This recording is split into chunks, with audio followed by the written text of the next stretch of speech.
श्री गणेशाय नमः। पितृपक्ष की सबको हार्दिक शुभकामनाएं। चूँकि ये बहुत ही पवित्र और प्राचीन हिंदू परंपरा में इसका बहुत ही महत्व है। जिस प्रकार हम भगवान को पूजते हैं, भगवान की ईश्वर की वंदना और प्रार्थना करते हुए उन्हें प्रसन्न करने का प्रयास करते हैं, उसी प्रकार अपने पूर्वजों को, अपने पितरों को तर्पण देकर और श्रद्धा से उनका सम्मान कर, श्रद्धा से उनको वस्तुएं अर्पित करके उनको प्रसन्न करने का प्रयास करते हैं। और कहते हैं कि जो पितरों का आदर और सम्मान करता है, पितृपक्ष में खास करके पिंडदान करता है, तो पितरों को मोक्ष मिलता है, उन्हें संतुष्टि मिलती है और हमारे ग्रह नक्षत्र भी ठीक हो जाते हैं। और श्री बद्रीनाथ जी में पिंडदान का बहुत ही बड़ा महत्व है। और स्कंद पुराण में कहा गया है कि गया जी से 8 गुना फल श्री बद्रीनाथ में ब्रह्म कपाल विशेष स्थान में, जो बद्रीनाथ जी से 500 मीटर की दूरी पर अलकनंदा नदी के तट पर ब्रह्म कपाल नाम की एक शिला है, उस पर पिंडदान किया जाता है। और ये 8 गुना, गया से 8 गुना फल हमको प्राप्त होता है। जो भाव से, श्रद्धा से श्री बद्रीनाथ जी में पिंडदान करते हैं, उनकी गति और मति, उनका भाग्य बदल जाता है और पितृ संतुष्ट होते हैं। समस्त पितरों को मोक्ष प्राप्त होता है, क्योंकि श्राद्ध श्रद्धा का विषय है।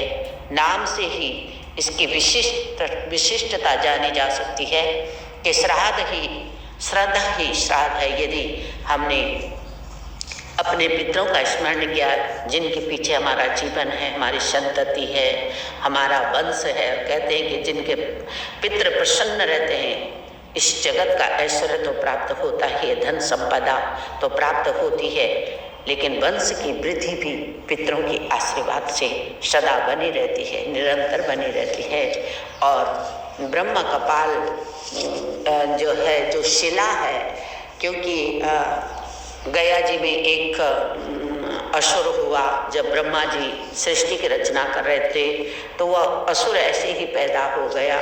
और ब्रह्मा जी को बाद में पता लगा कि मैं जब सृष्टि की रचना कर रहा था तो एक असुर स्वतः ही पैदा हो गया है।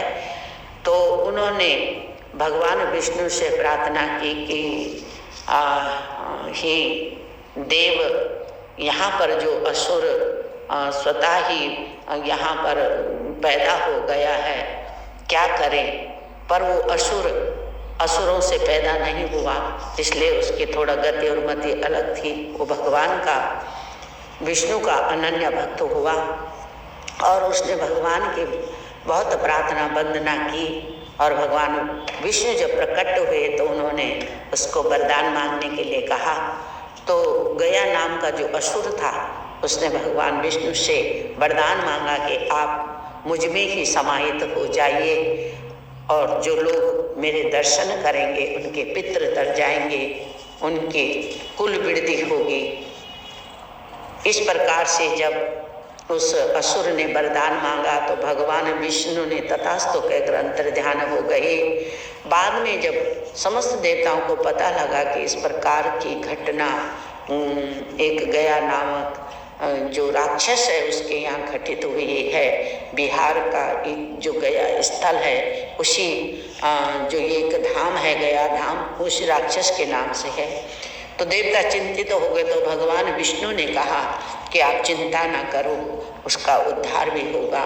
इस प्रकार से जब वो बहुत प्रसिद्धि उसने जगत में पा लिया, देवताओं को बड़ा कष्ट हुआ, तो भगवान विष्णु ने जब वहाँ शिला पर बैठकर वहाँ पर भगवान का ध्यान कर रहा था, पितरों का तर्पण कर रहा था, और धीरे धीरे उसे अहंकार सा होने लग गया कि सारी दुनिया मेरे ही दर्शन करती, मैं ही विष्णु बन गया। जब उसके भीतर ये बात आई तो भगवान क्रोधित हो गए, उन्होंने अपने गदा से उसका वध कर दिया।